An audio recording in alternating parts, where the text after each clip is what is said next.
Are you tired of watching shows that only give you general social media theory and expect you to figure out how to apply it to your own industry?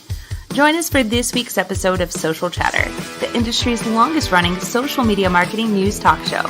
Not only will you learn the latest breaking news, but you'll also gain practical advice on how to apply it. Now here's your host, Christian Karasevich. Welcome everyone to Social Chatter, your weekly social media marketing news talk show. This is episode 346 with myself and my co-host, Sarah Monroe. We've got a great show for you this week. Lots of social media news. Obviously, as you know, everything changes just so rapidly. You know, there's always something new.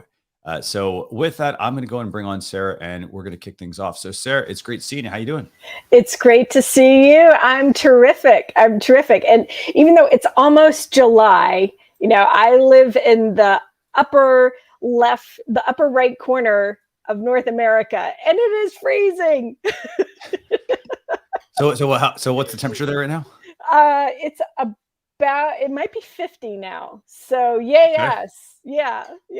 So while it's freezing there, for the past few weeks, we know that it's been really hot over on LinkedIn, and really I know this week it's hot on, what is it? Facebook. It's hot on Facebook Meta. or Meta. Yeah, I guess Meta is the right word. On Meta, with everything that's going on with all of the properties, actually. So we are going to explore some of that. We've got some great clips, but first, let's introduce our guest. Tim Campbell-Smith is the most high energy person you will ever meet in social media. He is a digital media strategist. He teaches college classes. He's a consultant. He does everything, and he is the reason why I don't need caffeine this morning. So I'm going to use his catchphrase. Hello, friends. Hello, Tim. Hello. Welcome. Thank you so much for having me. Thank you. We knew at the end of the show that we first met you on that we had to have you back because you are a Google business expert. So this is something that hasn't been in the news at all. So we're really looking forward to talking to you about that, and also what recently rolled out with Facebook and scheduling reels and stories. Yeah. So did I forget anything in your introduction? No, amazing as always. Sarah, you're just like a light in my life, and Christian, thank you. Thank you so much for having me. I'm looking forward to hearing all about Google business later on, because I know how important that is for a lot of businesses. So I'm looking forward to all the tips and strategies and whatnot we're going to talk about. So Sarah, I'm going to turn it over to you. I know we have a lot to get through this week. We have a lot to get through, and I put together a lot of screenshots for us too. So we're going to start right out of the gate with the Facebook news. And that is within Creator Studio, people have found that you can create and schedule reels and stories within Creator Studio. So first, let me say this was first announced by Mari Smith. We love Mari Smith. Shout out to Mari Smith. Incredible person and a big heart. So we love what she, all of the expertise and knowledge that she gives away to all of us for free. So she's done an hour-long tutorial about this, which she realized within Creator Studio, you can create clips of your videos. So I am going to burst everyone's bubble.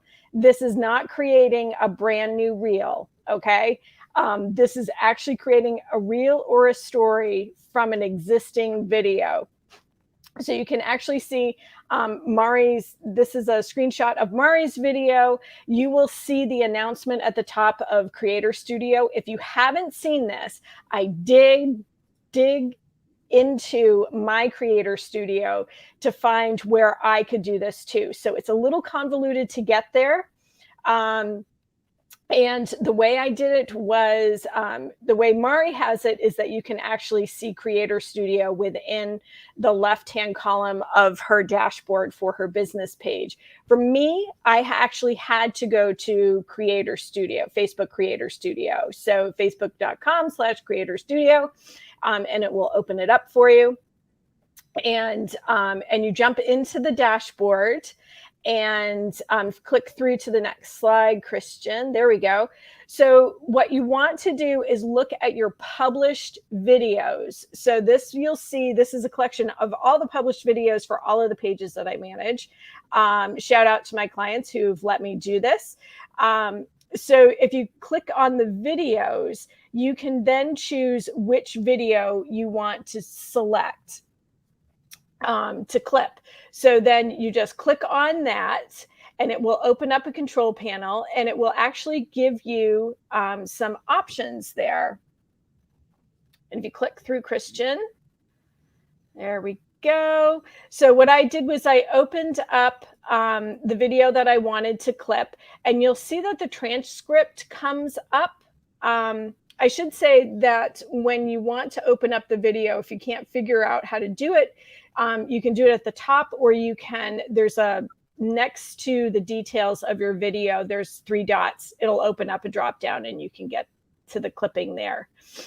So what you can do is run through the transcript, see where you may want to clip. You can just highlight that part of the transcript, and it will give you some prompts the first time you do it.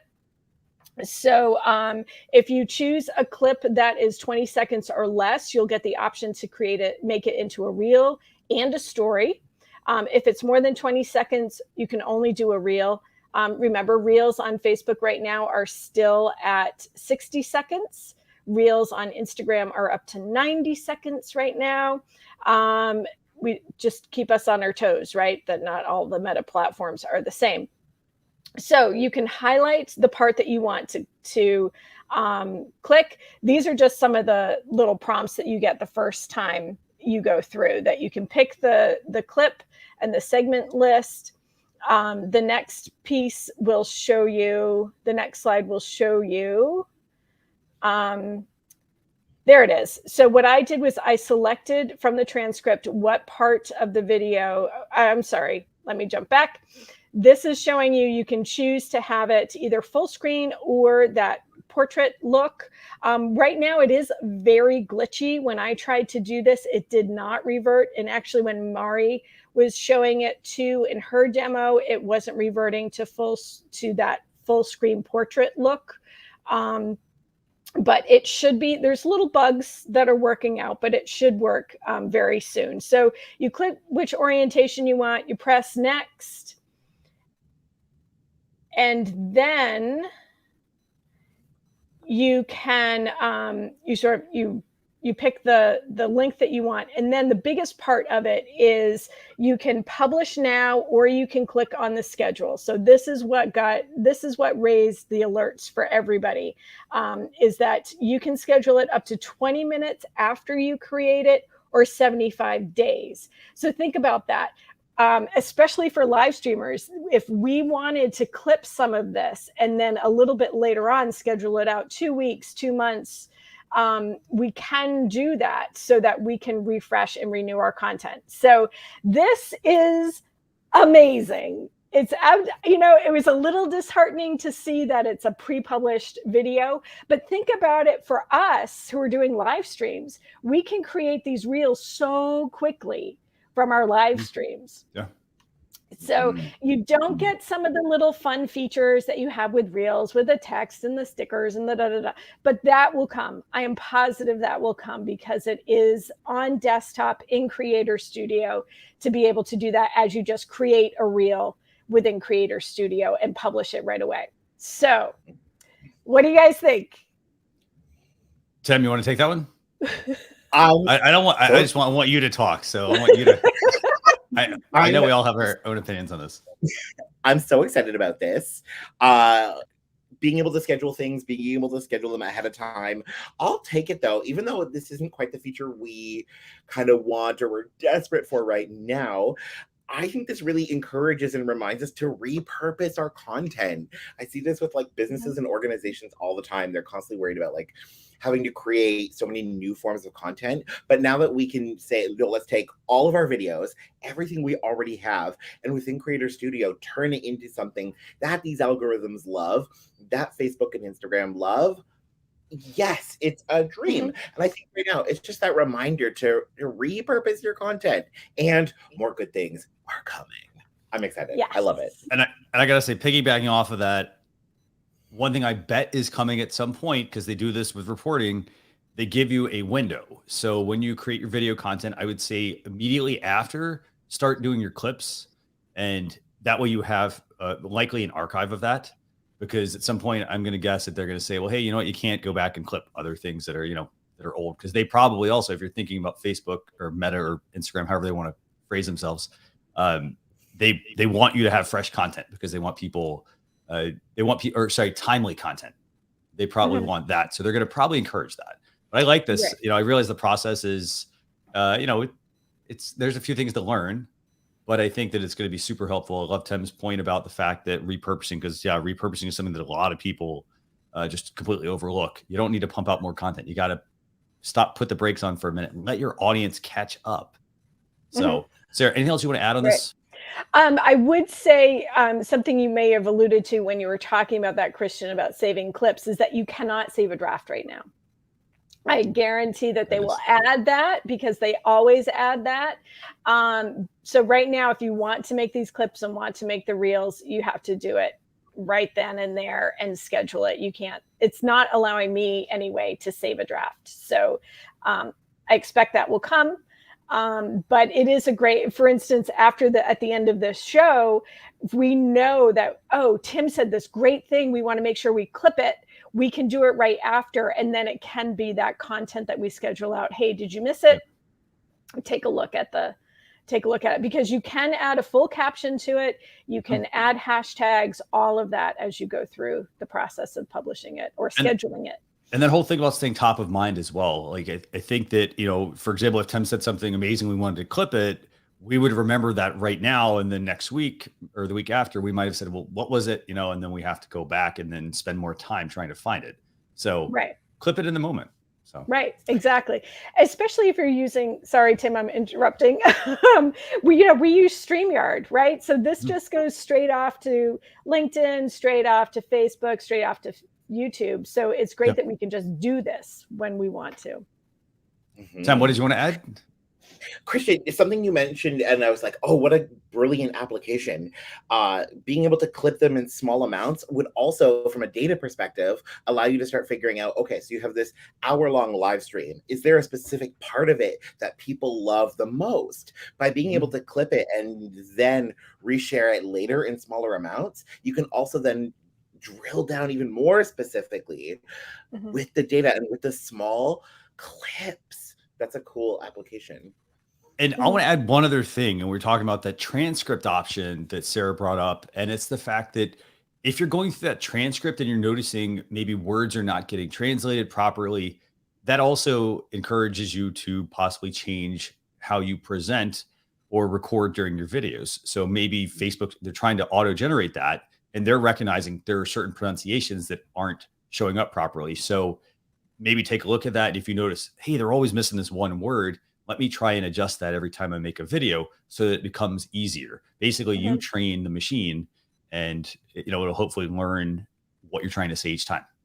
Right. I've noticed that the transcripts with Vocal Fry, it's just the transcripts just can't manage it. So anybody with those lower registers or who just drop their voice into a lower register, AI just can't keep up with it.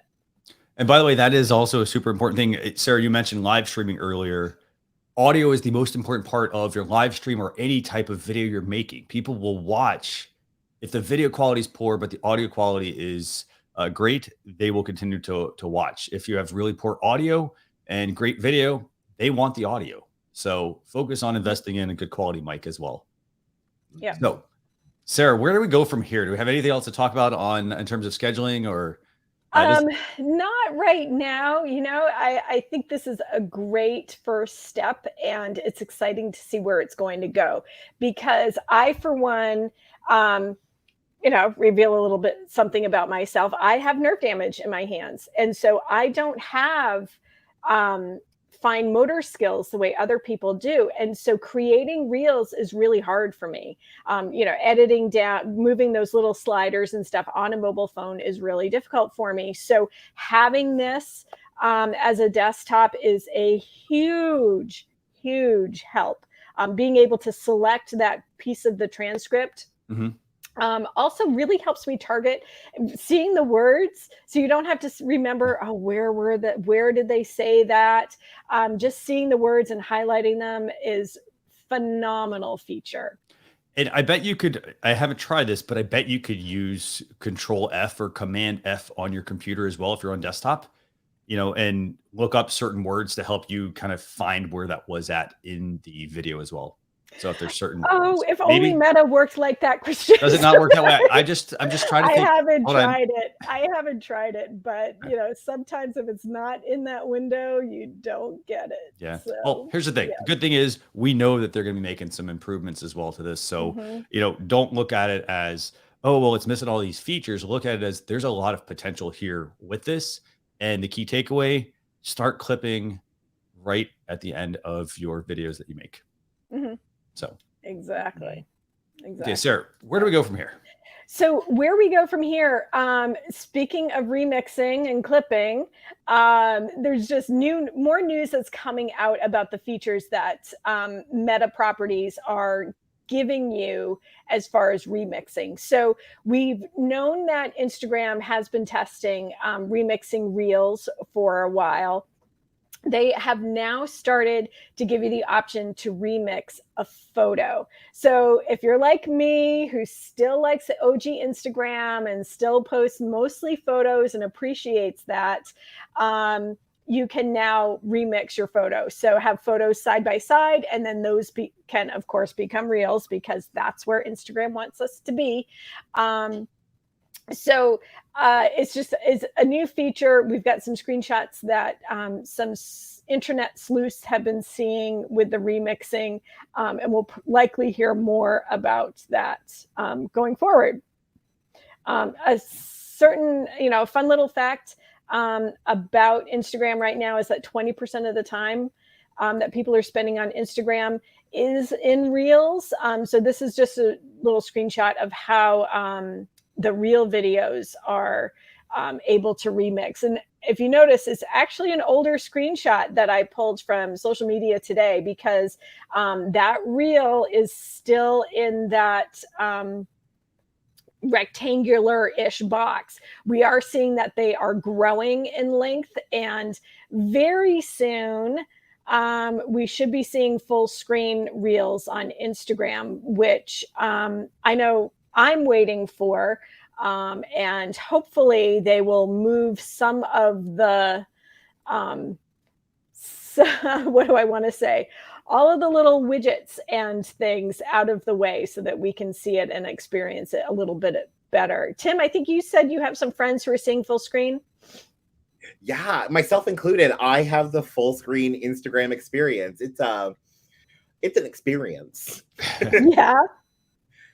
It's very much like TikTok, and please tell me if this is you, and anybody else who's watching or watches after, please comment.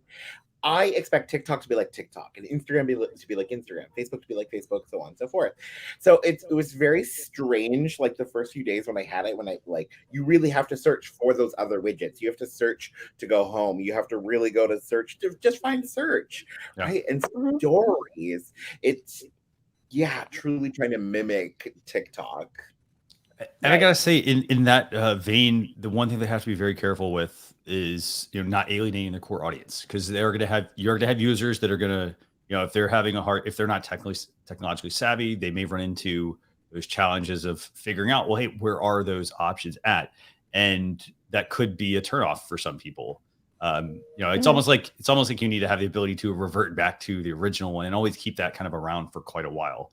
Because you can make it more complicated, but some people just want to go on there and share photos and videos and things like that are that aren't as elaborate as what a business might share. So right. Well, in that topic of alienating your core audience, Christian, The amount of changes that Facebook and Instagram have been going through have really veered so far away from, they're chasing the short form video so hard that the things that I used to appreciate about Facebook, where I could go and find events near me, I could find marketplace things, I could find news, right? It was kind of a one source for me to find things that could enhance what I do day to day and keep up with my friends and colleagues, right? Definitely. So I have been really disheartened by a lot of this chase for the short form video and away from some of the core elements that Facebook used to have, especially events and news. Yeah. Yeah. I mean, you kind of get where they're going. I mean, when you go full screen, the next iteration is going to be full on, metaverse basically, or at least, that's going to be however many versions after that. I mean, you kind of get where they're going with it. Hey, why do we need now the buttons on the screen, things like that. But it's gonna be a fascinating ride, I think, moving things along. So, Tim, you want to jump in? I can see you want to jump in. Sarah, you said it best. And I mean, we have a comment here as well that says that I think we're kind of seeing Instagram and Meta losing themselves in the competition and trying to compete. And we have to remember what made Instagram so magical and so special was that it kind of made everyone a professional photographer. If anybody remembers the original days when you could take a photo and edit it in a cool way. And people loved that. And people were there for the photos. And now they're just chasing the short form video. And they're just trying to compete with TikTok. So I think this is a pivotal moment for Instagram, for Facebook, for Meta in general. Do they honor their core audience and what's made them special and plow through? Do they try to do both? Or do they just chase the competition? I just can't wait to see what happens in the next year to 3 years. It's going to be fascinating. Right. And, it leads into our next piece of news, which is a leaked memo from Meta. The head of Facebook for Meta, Tim Allison, had a memo in April that got leaked to The Verge. And The Verge actually got an interview with Tim Allison and talked about some of these changes and how they were caught off guard by the short form video and what that means for them. But they're talking now about being a discovery engine. And so I can kind of appreciate that, as we've just talked about that, right? Finding information, but it's now finding short form video. And that's not why I necessarily go to these platforms. Yeah. And if you're like me, my Instagram feed now is just not what I follow, right? It's really pushing me to create my favorites tab and to go there, because the suggested content, even Facebook now too, the suggested content is just everywhere, and I'm not seeing those that I choose. And Sarah, the other thing I want to highlight about that, by the way, is, and I think it's, it's the thing that we always talk about when we talk strategy for social media. And I don't want to stay too long on this topic, but it's the fact that you need to take the time and get really good at one social media platform. And, if you're not, don't try to compete against that algorithm. If you want to see certain things like you do, Sarah, set up that favorites list. If you're on Twitter, set up a Twitter list. Spend the time setting up what you want to see.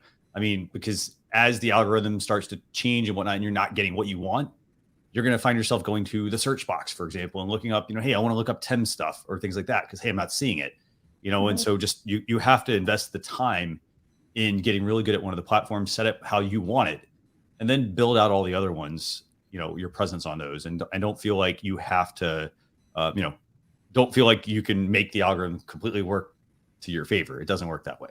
So no, yeah, Christian, that is gold wisdom. I'm going to repeat. Don't try to compete against the algorithm. You're not competing against the right person, the right entity. Focus on one platform, deliver excellent content, let the algorithm follow. That is gold right there. Right. Okay, Sarah, I don't know what topic we're going to next. You probably saw me laughing a minute ago because if it's the one I'm thinking of, this is yeah. We'll just go to so the last piece of news. There is some Snapchat news. We'll put that out in the blog post, and we'll tweet it out too. It's just some testing that has to do with subscriptions, but because everybody wants more subscriptions, right? Everybody wants more subscriptions, and everything is a plus service. We're just going to say that. Exactly. So I gotta say, Sarah, that took me off. That totally threw me off guard when I read about that, because I'm thinking, oh, plus services across movies and TV shows, that makes so much sense.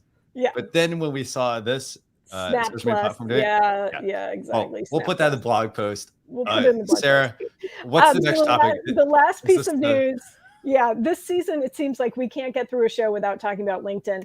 LinkedIn has added a funny button.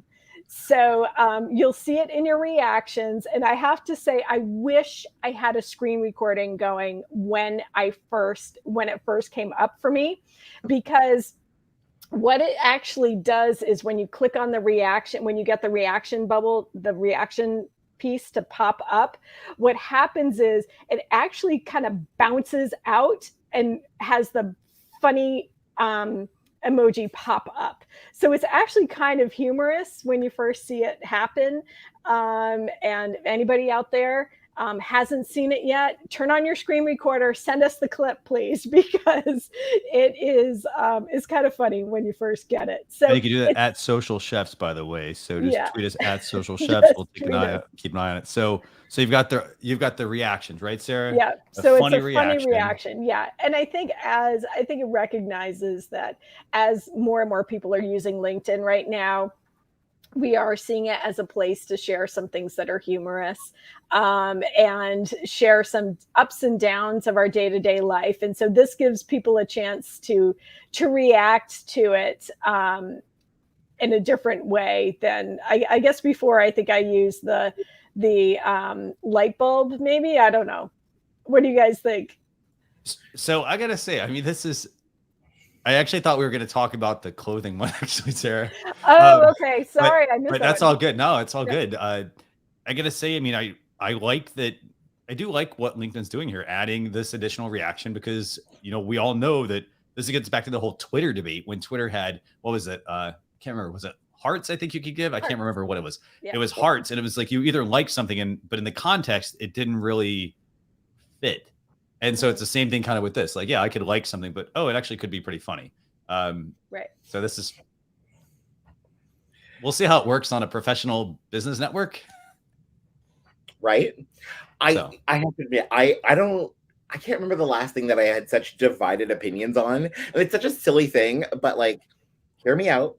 Please comment, and friends watching, please comment as well. On one hand, I think this is a case of LinkedIn kind of trying to be like Facebook, and there's a lot of accusations where people are sharing content, they're doing things where they're like, this belongs on Facebook, this doesn't belong on LinkedIn. On the other hand, I've also seen really funny content, and sometimes people share really relatable content that I'm like, this is hilarious. Yes, I want to respond. So I'm interested to see, does this go the way of, like, if anybody remembers LinkedIn stories? They tried that and that didn't work out. Or is this going to be like when they launched the article feature, and that's been here to stay? I'm super fascinated by it. I'm divided, but I think I kind of love it as well. Yeah. So how would you recommend what would you suggest in terms of, like, when might somebody use this?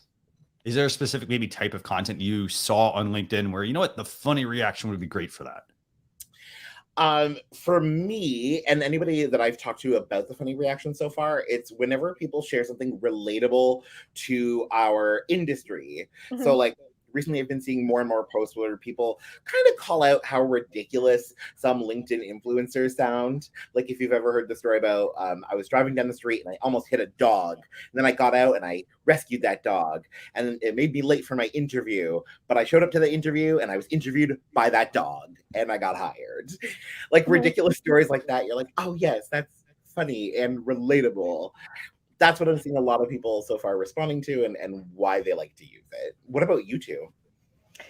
I've seen it. So I've seen more people be a bit more behind the scenes vulnerability with the relatable content too. And things like, here was a fail, right? And this is the funny thing that happened, or something funny a client said, or something amusing that a new product or something like that. So our good friend Doreen Morin Van Dam earlier this week posted a picture of herself in a hoodie, right? Where most of the country is baking. Doreen and I live about 40 miles apart. She had on a hoodie, right? And it's like, it's summer. So, and we all laughed. Well, now we can laugh at it. I didn't have the laughing emoji at that point, but reaction, sorry, not emoji, but the reaction. So I think as people are a little more vulnerable, can laugh at themselves a little bit, shows a little more of your human side as you are professional on LinkedIn. Yeah. And I want to add one other example of this. And Sarah, you and I talked about, I think we've had a guest on that does this as well, but there are people that work in social media. They always, one of the running jokes is that, your boss always wants, basically you to work magic on social media, and it might be the life of a social media manager, and it's right. It is a very pertinent business like quote or request. Yeah. And that's where I think this funny reaction could work as well, if that is your business. If you are, for example, in Tim's case, a digital strategist, works great for that kind of thing because it's sort of snarky and whatnot as well. So here's the PDF. Here's the PDF to make the Instagram post. Right. Yeah. Please attach this to an Instagram post. Yeah. That kind of This is not a comedy show, by the way. This is a social media show. Okay. So let's jump back to the piece of news that I forgot. That is Meta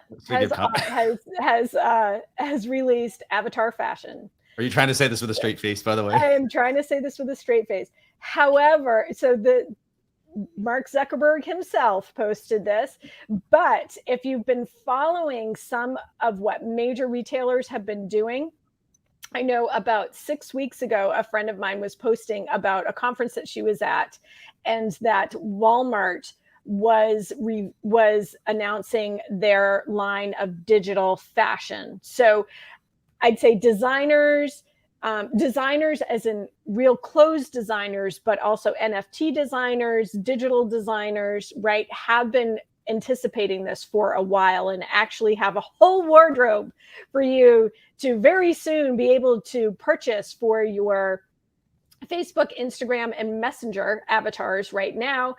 Interesting that it's not in the other Meta properties, but they're starting with the 3 core ones. And so you can dress yourself up. I want to talk about this one because I have an idea for them as well, by the way. So here's where I think this is going to happen, at least to get this to catch on. I think what's going to happen is you're going to start to see, you go into a store and you buy a physical piece of clothing. I'm wondering if they will give you a digital version with it. Kind of like, think like movies. When you bought movies, they used to include a digital copy. Yeah. I think they'll do that to get it to catch on. I also think that, you're going to see a lot of, because of just some of the influence, a lot of people who are really big into fashion, they want to have their digital avatar dressed out. They want them to basically be wearing the latest threads, basically. And so I could totally see, I understand why you've got, you got Balenciaga there, you got Gucci, like you've got a lot of top designers. I understand completely why they're really pushing hard into that digital fashion. Or if I don't know if either of you play video games, I'm kind of a video game nerd, but skip the in-person fashion, just where you go into a store. Maybe you can probably see it in front of you, one example, but you just buy a little card and you literally purchase the card from the store. You then get a code to go get clothing in the metaverse. Right. There you go. Or they could tie into your phone. They could you've got virtual try-ons, obviously, like Snap's been pushing that hard for a while.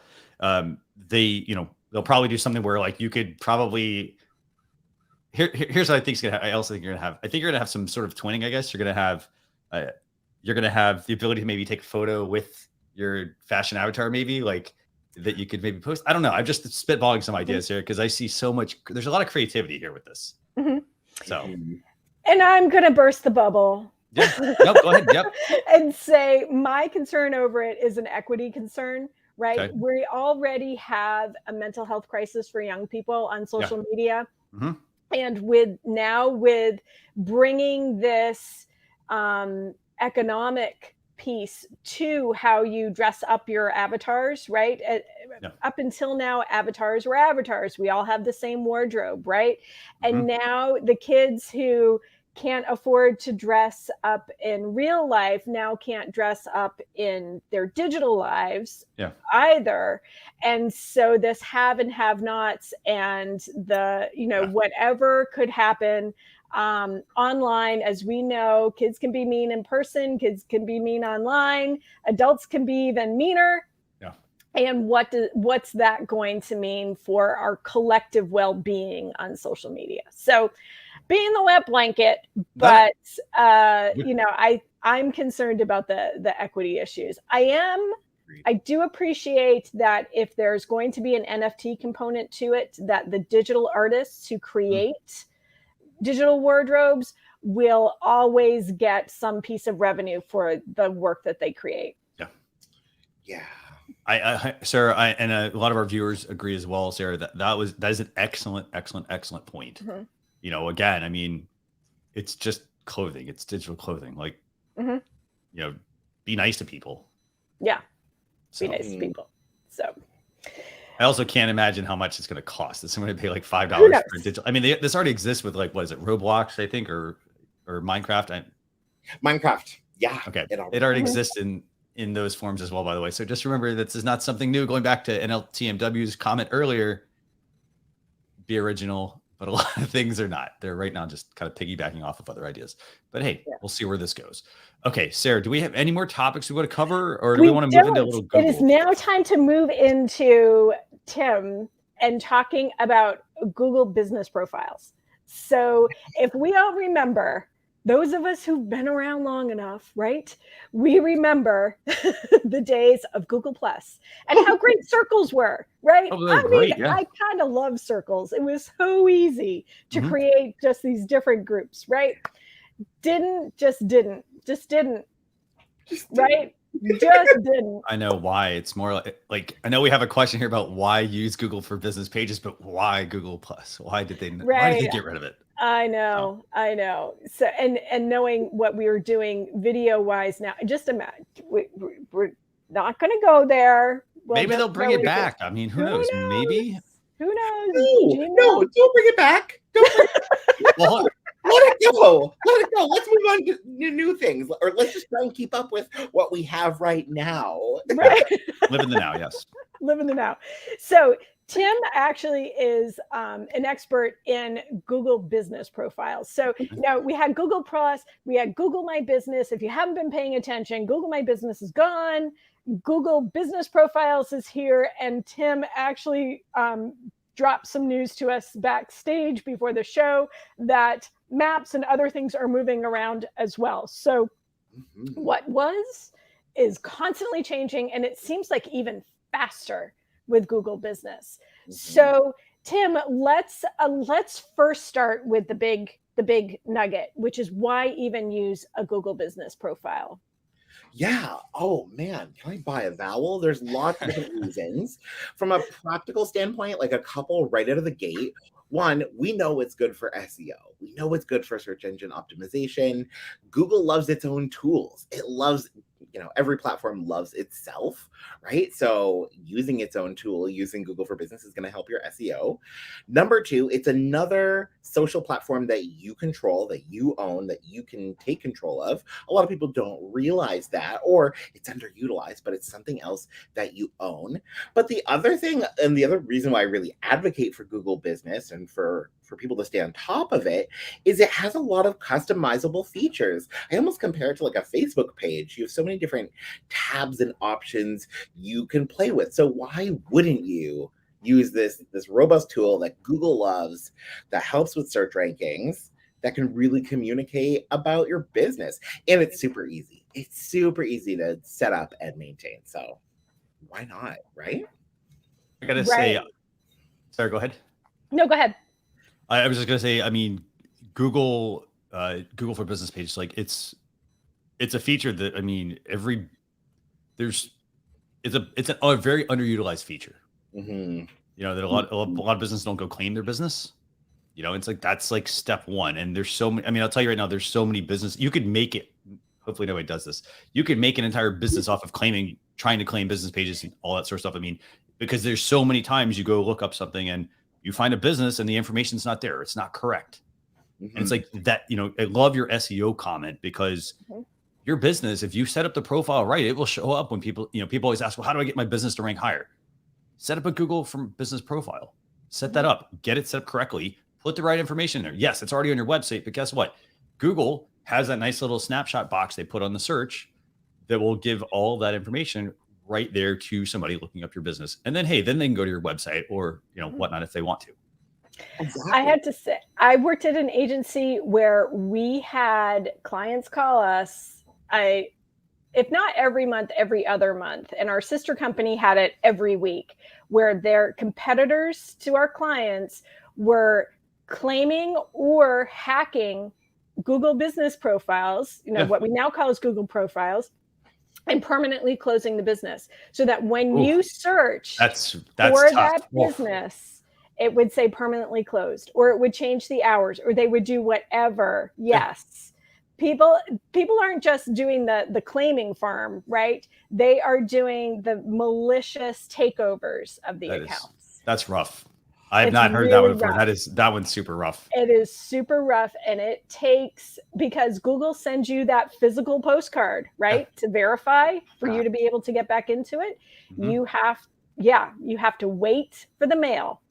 Yes. To be able to get it back. Yeah, but it's so easy. And I mean, Christian, to come back to that SEO point, like when you set up and within your Google business dashboard, while we have the traditional dashboard, it literally asks you, what are your services? What are your products? What are your keywords?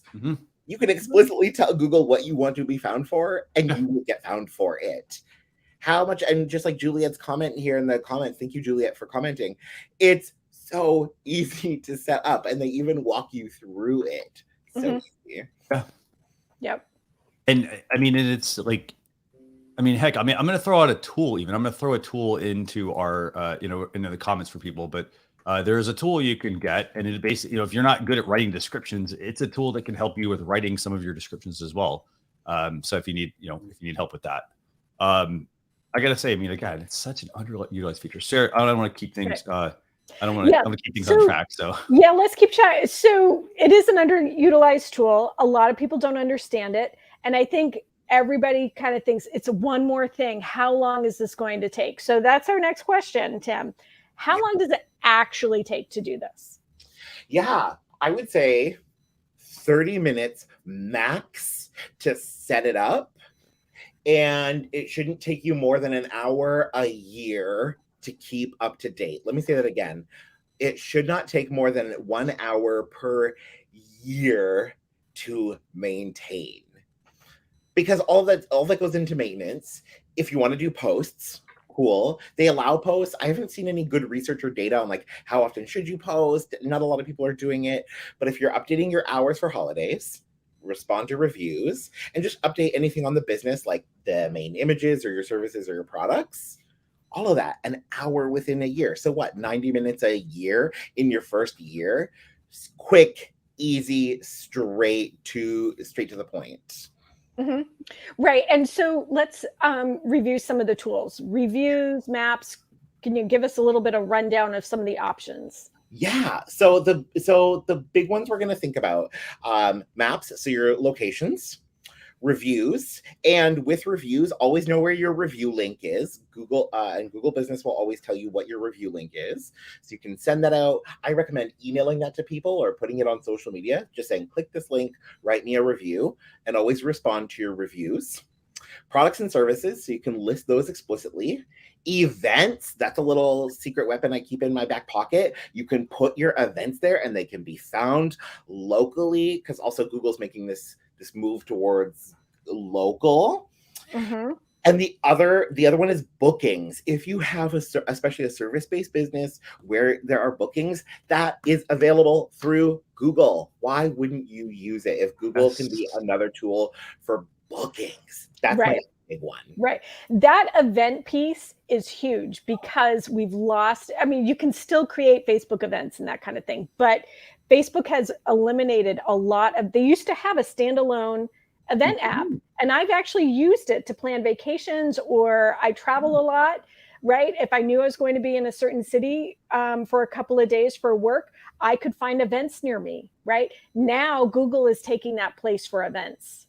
Yes. Huge. Yes. I'm hosting my first in-person event since the pandemic. So it's been 2.5 years. I mean, I think registrations are growing as well because people want to go back to in-person events, but also listing it on Google was a game changer. I'm seeing people register through Google events. Oh my gosh, yes. If Google's giving you these tools, use them. I think a golden rule in digital marketing, Christian, Sarah, I'd love your comment on this. Platforms love their own tools. If you use their tools, if you use their features, it will reward you. And I think this is just a case of that as well. Right. It's been almost a year that we talked about Google Merchant Services too, which was a very easy, accessible way for anybody to set up a shop and sell their products on Merchant Services. And that feeds into, if I'm not mistaken, right, Tim, that feeds into your Google business profile too. It sure does. Trust and believe. Yes. Yeah. I gotta say, I mean, this is such an underutilized service. You know, a lot of people, they, love the mentioning of like booking, for example. Again, don't get so hung up on, I gotta send people back to my website. People want, for example, if I'm looking up to like book say I want to book a reservation at a restaurant, I'm not looking to go to your website to get that information. I'm going to go on, chances are I'm going to go on Google Maps, because think about it. I need directions. Google also then has a booking feature. You can put your website, you can put your menu, a lot of underutilized features. So spend the time, like Tim mentioned, 30 minutes. It's going to take a little bit more time, probably setting it up initially, but like that's part of the process. Set it up and then set a calendar reminder throughout the year to go back and update your information if there's anything that changed. I love the point you made as well, Tim, about holiday hours, because changes on Google, they're pretty quick. So, we always talk about planning for social media, planning for, people are planning now for fall events. It's the same thing for Google. You need to be planning for fall events. Hey, you've got certain holidays, you've got certain things that are changing. Put that on your list. It needs to be something that you update constantly, because I'd love to see, how much traffic like people are driving. And I also want to make sure we highlight, by the way, we got a great comment from Juliet here. She says one of her clients, a luxury boutique, actually texts the review link to customers after they purchase as a strategy. That's another thing. Yes. Yep. I get it in like my optometrist's office. I get it in my email alerts. Hey, your contact lenses have arrived. If I don't answer my phone, which who answers their phone right now? Right. It's like, hey, remember to leave a review. So, or my birthday, right? I get a birthday message. So. And I want to add one other thing, and this is going back to that social strategy that we talked about earlier, which is get really good at one platform. Yeah. When you're talking about reviews, Sarah, that's a great point. If you go overseas, for example, you'll have a lot of places and they'll ask you for, they're not telling you, hey, go on TripAdvisor and what other services are there? Like all these other like Lonely Planet. Yeah. Well, yeah. They're not saying, well, hey, go on all these sites and leave us a review. They're telling them most of the time, hey, go to TripAdvisor, leave us a review.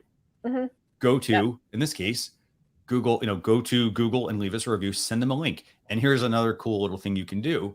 You can set up a branded website domain that could be yourwebsite.com/review and have that redirect to your Google business page where they can go leave a review.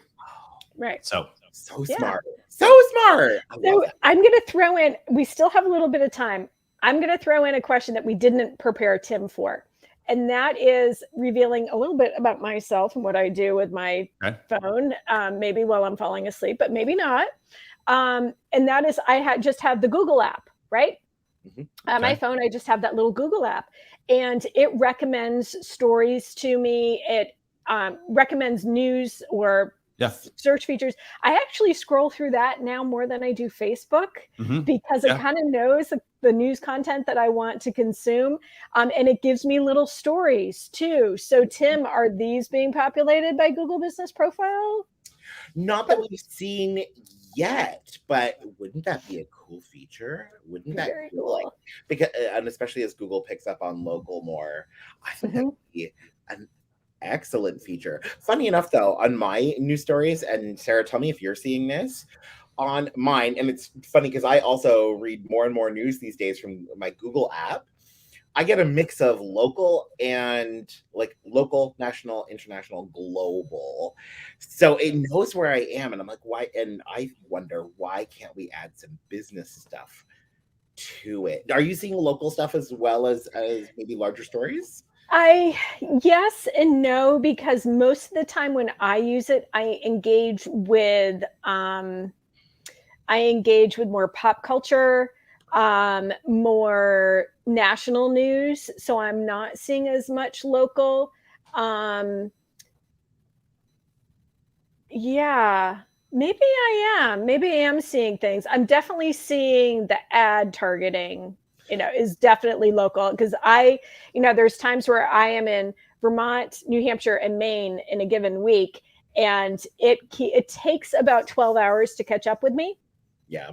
But it will, and it's going to be interesting to see as we do want more local news, what's going to happen with that. So yeah, I'll have to pay attention to that. Let me chime in on this one real quick because I've been researching how you get into those, by the way, to have Google. So here's another benefit, by the way. We talk about having your own website. We talk about using some of the tools. Google will recommend your content to people using that service. So if you're in the Google app and you're like, well, hey, for example, you all are talking about how you get certain types of content. I get a lot of tech content. I get a lot of, hey, there's this new live streaming product coming out, or, there's this new, here's a review of this, the Rodecaster Pro 2 or something like that. Right. I get that kind of stuff recommended to me along with some of the local news. And the thing is, you can get your content featured in there, but it is up to Google to do that, which comes back to have your own website for your business, publish really good content, and let Google, for example, do the work for you. They want you to create good content that they think that, people are going to want to read. So if they know, for example, that Sarah's reading this or Tim's reading that, they're going to want to recommend that to other people. So again, use the tools that already exist. It's not a lot of extra work. Actually, I think it's a lot more beneficial actually for a lot of people. So, right. And if you're signed into everything the way I do with Google, because they pretty much own me. Anything I Google search for. So did you search for that Rodecaster Pro microphone somewhere? I did not actually. So, or mention it.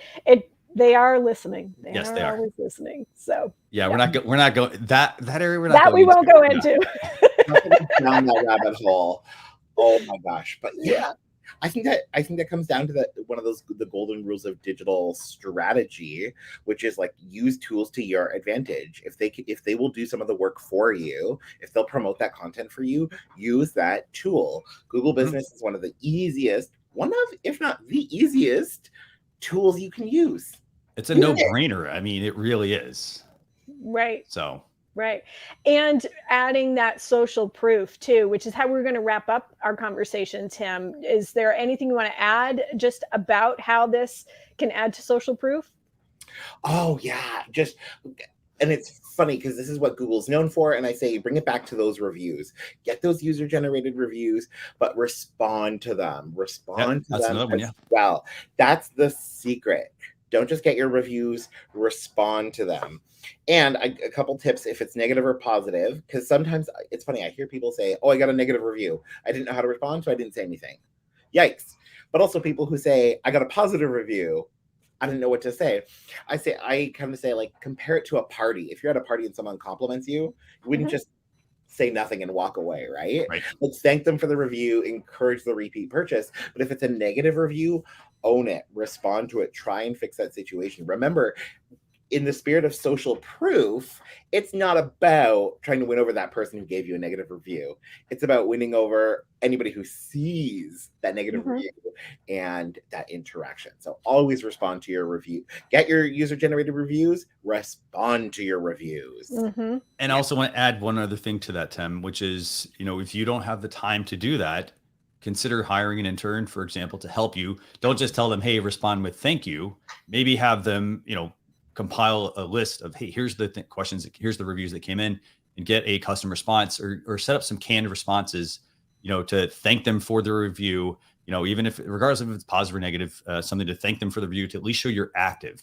Because I will say it's pretty amazing when you go on and you look at reviews and you see a business respond. And a lot of times sometimes they're compassionate. Hey, we're sorry about that issue. They want to then learn more about it, because that is also a gold mine. You can learn more about what your business, like maybe deficiencies, where you can get better. Maybe there's something you weren't aware of. So there's a lot of information you can really mine through there.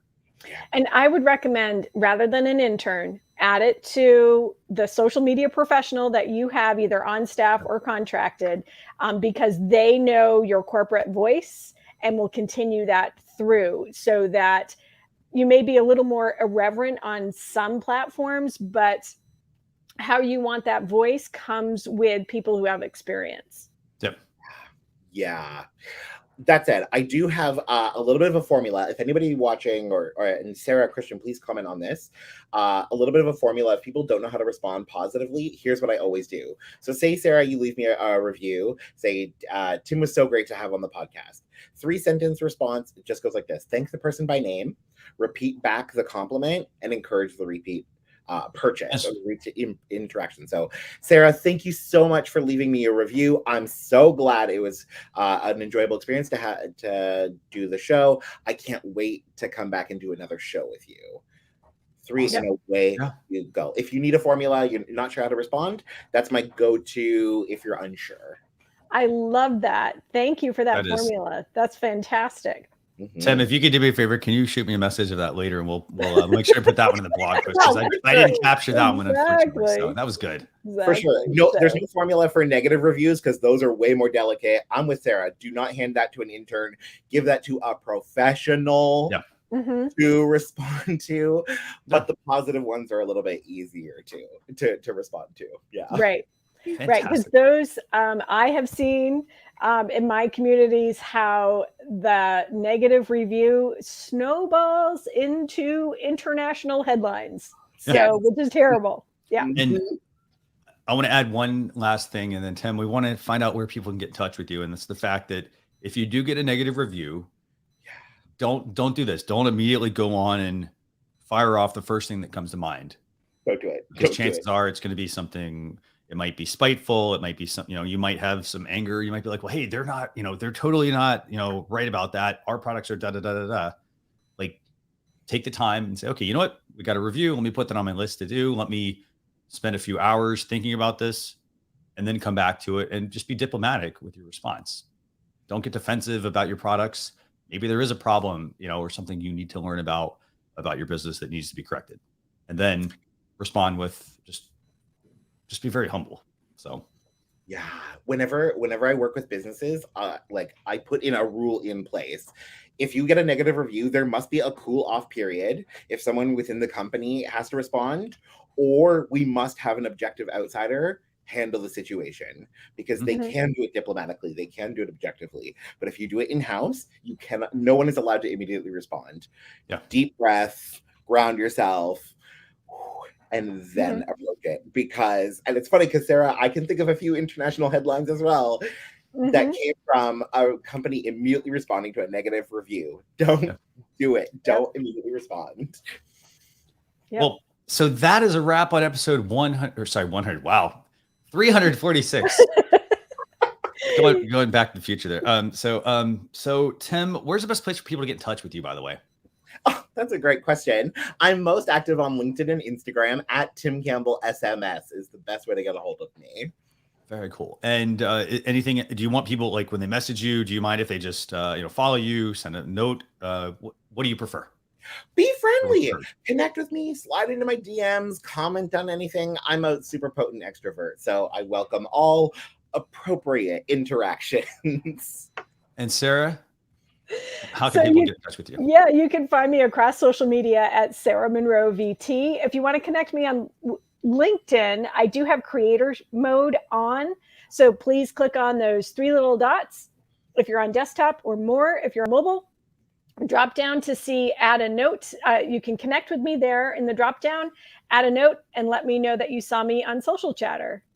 Fantastic. I'm Christian Karasevich at Social Chefs for Social Chatter, but you can also just look me up. Again, would love to connect with you.